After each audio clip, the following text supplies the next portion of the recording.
c'est maintenant le moment de la catégorie ado-adulte. Exact. Donc, on est là-dedans, nous. Oui. On est là-dedans. Donc là, c'est Quartro. C'est, comme on l'expliquait un peu en ouverture d'émission, c'est comme un peu un tic-tac-toe pour les grands. Revu et corrigé, exactement. Exactement, qui demande beaucoup plus de réflexion. Il faut être concentré. Hein? Exactement. On a joué un petit peu tantôt, là. Fallait que je te suive. Donc là, on va expliquer le tout. Je pense qu'on peut commencer, oui. Alain, avec les... Donc, toutes les pièces sont à l'extérieur du jeu. Les pièces sont à personne et à tout le monde à la fois. Il n'y a personne qui a de pièces à titrer. Voilà. Le but de l'exercice ici, c'est de réussir au moins une ligne avec une des 8 caractéristiques qu'ont les pièces ensemble. Soit qu'elles sont toutes blanches, toutes rondes, toutes carrées, toutes petites ou toutes hautes. Le fait qu'elle est perforée ou pleine. Voilà. Et l'exercice, exactement, il y a 8 catégories différentes. Donc, on a parlé de la hauteur petite ou haute, la couleur blanche ou brune, la forme ronde ou carrée et perforée ou pleine. Voilà. Je choisis la pièce que tu déposes sur le jeu. OK. Et tu choisis la pièce que je vais déposer sur le jeu. Et ça va être le premier joueur qui va faire le but, c'est de te mêler pour pas que toi, tu réussisses ton truc. De pas te donner les bonnes pièces non plus. Exactement. Voilà. Là, qu'est-ce que tu vas me donner? Qu'est-ce que je vais te donner? Ouais. Ben, tiens. Un autre blanche. Donc, mon but, c'est de te tendre un piège. Est-ce que tu me donnes une 4e blanche pour la mettre là? Ou un groupe de 4? Faut que je pense à ma stratégie aussi. Oui, il faut que tu penses à ce que tu vas me donner après. Je peux y aller. Moi, je la mets là. Oui, donc tu me donnes pas de blanche. Non, puis je te donne pas de... Bien, à date, c'est pas inquiétant parce que c'est 4. C'est vrai, exact. Et là, tu m'as donné une blanche, donc je fais un groupe de 4 blanches. Ah ben non, c'était celle-là qu'il fallait. Oui, exact. Si j'avais voulu gagner, là, je lui ai laissé une chance. Exact. Parce que je le sais que tu es compétitif. Donc, je me suis dit, je vais laisser gagner Alain, parce que là, j'avais juste comme... la perforation. Exactement, j'avais juste ça en tête, j'ai oublié la couleur. Voici ta pièce. Et là, tu me donnes une chance pour que moi, je sois capable de... Mettons, si je le mets là, ça marche pas. Les couleurs, il doit y avoir une ligne à quelque part que je peux faire. Pas encore inquiétant, je te dirais. Il s'agit de pas donner de haute. Non, exactement. Donc, si tu mets là, la haute, elle peut être donnée, mais toujours pas de blanche. Non. Donc, on peut éliminer les blanches si ça t'aide. Tu étais en train de m'aider, c'est ça que tu étais en train de dire. Là, moi, je dois te donner ta pièce. Exactement. Donc, voilà. Pas de blanche. Pas de blanche, oui. Si je vais avec ça, celle-là, moi, j'irai avec elle.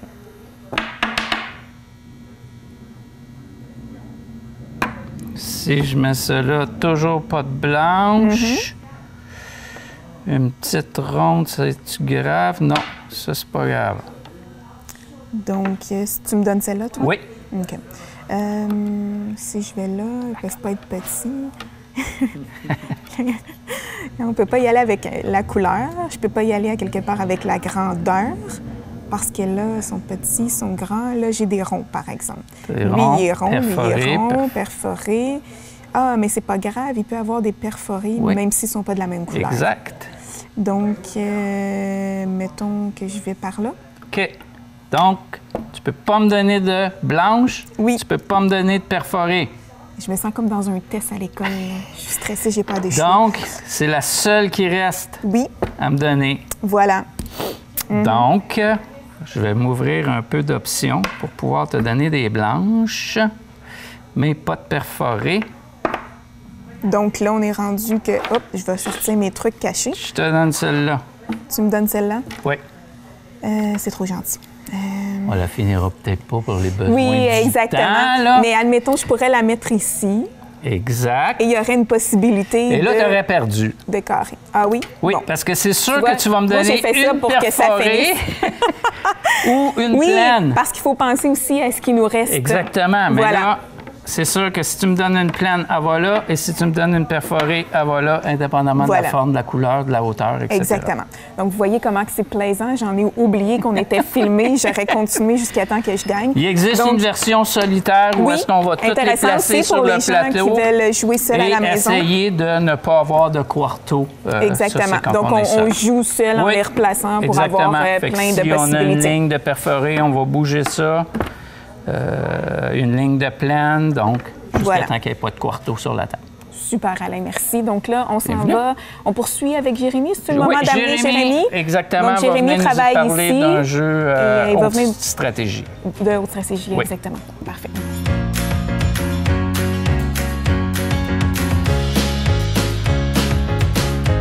On va terminer avec Jérémy. Jérémy, tu as le titre, toi, du spécialiste des jeux un peu plus compliqués ou qui nous amène dans un autre univers. On peut-tu dire ça comme ça un peu? Bien, on est quelques-uns à la Riboulin, finalement, qui s'intéressent beaucoup aux plus gros jeux. Finalement, c'est un univers qu'on découvre peu à peu et qu'on apprend à adorer. Donc là, c'est un jeu pour adultes. Exact. Oui. Bien important de le préciser. Pour ceux qui ont du temps aussi, parce que c'est un jeu qui demande quand même...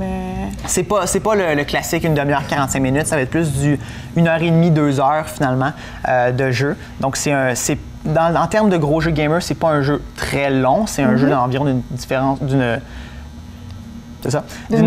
durée finalement moyenne. Parfait. Si on compte à des jeux comme Dominant Species, des choses comme ça, qui vont être plus du 5 à 7 heures finalement. Voilà. Donc, c'est ça. Ah oui, il y en a. Il y en a des assez gros, oui. OK. On va y aller avec lui de bord, qui comme tu dis, pas tant de temps que ça. Mais c'est un très bon jeu. Là, oui.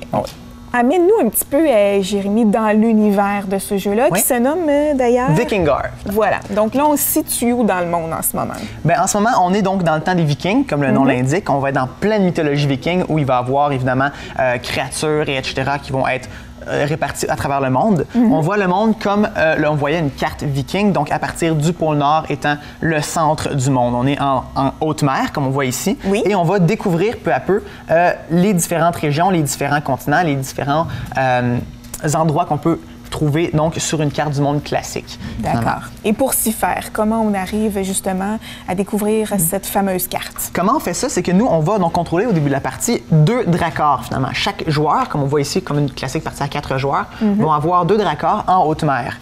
On va, avec nos actions qu'on a à notre tour, aller découvrir différents segments finalement de la carte. Et quand, mettons, je rentre sur la carte, je vais retourner finalement ce segment pour donc créer finalement une partie de la carte qu'on a découvert.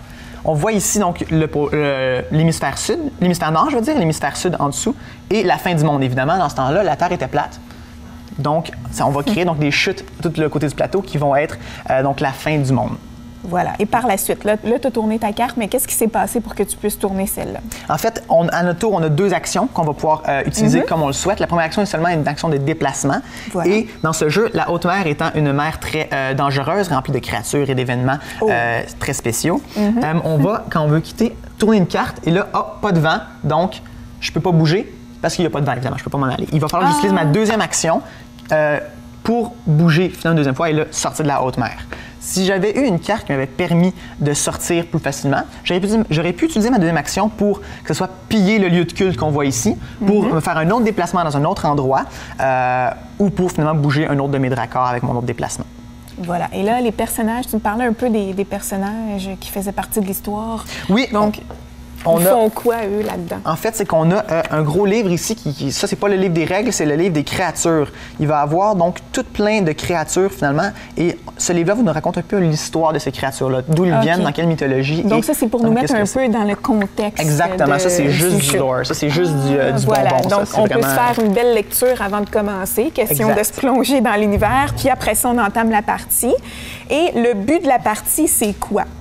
Ça va être donc, nous, on va tout ouvrir les... en fait, la découverte du monde va être, en fait, un but un peu plus secondaire. Nous, en fait, on va voir découvrir le monde pour remplir notre panneau ici, notre plateau du joueur. On va voir notre joueur qui est ici et on a des petites tuiles qui vont être ici pour nous montrer où on est dans les différentes coupes qu'on voit en haut ici.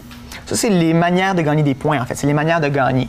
On a dans ce jeu 3 niveaux de difficulté qui sont un peu pour la longueur du jeu, pour la durée de la partie. 3, 4 ou 5 coupes. On va devoir les compléter au complet, donc arriver jusqu'en haut. Chacune des coupes a une manière de se remplir, que ce soit en détruisant des dracars ennemis, en se faisant détruire nos propres dracars, devenir le plus riche finalement, donc être le richissime, avoir le plus de trésors, piller le plus d'endroits, détruire le plus de monstres mythologiques, plein de façons différentes finalement de gagner. Et on va devoir, pour gagner après ça, aller trouver une porte du Valhalla finalement. Les portes du Valhalla vont être cachées au fin du monde. Donc là où il y a les chutes, on a une chance de tomber sur une porte du Valhalla qui est dans ce deck-là ici. On a donc le Valhalla ici et les chutes finalement vers l'abysse qui est juste ici. On ne sait pas ce qu'on va piger quand on arrive là. Pour se défendre finalement contre une chute, on va devoir donc faire un jet comme si on se faisait attaquer d'une difficulté de 5. Les combats, je vais expliquer ça juste très rapidement parce que c'est en fait la spécialité du jeu selon moi, c'est que c'est très unique dans cette section de combat. À place d'avoir des dés, à place d'avoir finalement quoi que ce soit pour un combat finalement classique comme dans un peu tous les autres jeux, on va avoir des runes nordiques finalement, donc qui sont donc des classiques runes vikings finalement sur des petites plaquettes de bois ici. Et on va donc les lancer un peu comme des osselets. On va les lancer un peu comme des osselets finalement sur notre plateau ici. Fait que mettons que j'avais une attaque de 5, je le lancerais, mettons, environ 10 cm, comme ça. Donc là ici, j'aurais juste un point parce qu'on en voit juste une. Là, je ne vais pas rentrer dans les détails finalement, mais il y a différentes façons de faire des points avec ça, donc s'ils sont de côté, etc., pour faire un peu plus ou ça moins. varie selon la façon dont ils tombent. Voilà. Donc, en gros, c'est à peu près ça. Hein? Le but, c'est sûr que c'est de remplir. Exact. Le truc, c'est celui qui l'a rempli, c'est celui qui gagne. Puis entre ça, bien, il y a des batailles, il y a l'univers, et etc. Exactement, c'est ça. Est-ce que j'ai un peu bien compris? Oui, c'est exactement ça. On va vraiment se déplacer, découvrir, essayer de gagner, de piller en bon viking qu'on est, évidemment, piller beaucoup de choses et récupérer donc le plus de ressources contre les autres joueurs et contre nous-mêmes pour réussir à prendre le dessus et gagner. Ben voilà, ça a l'air si simple, hein, Jérémy? Si simple. Si simple. Donc, juste avant de terminer et de retourner en studio avec Philippe, on en profite pour annoncer que ce vendredi, il y a un atelier jeu. Donc, c'est ici, à la boutique Ribouledingue. Vous devez absolument réserver si vous voulez y participer. Donc, on réserve par téléphone, Internet, Facebook. Oui, il y a plein de possibilités. C'est à quelle heure? C'est de 6 à 9 heures tous les vendredis. Ouais. Voilà, donc l'invitation est lancée. Pendant ce temps-là, nous, on retourne en studio.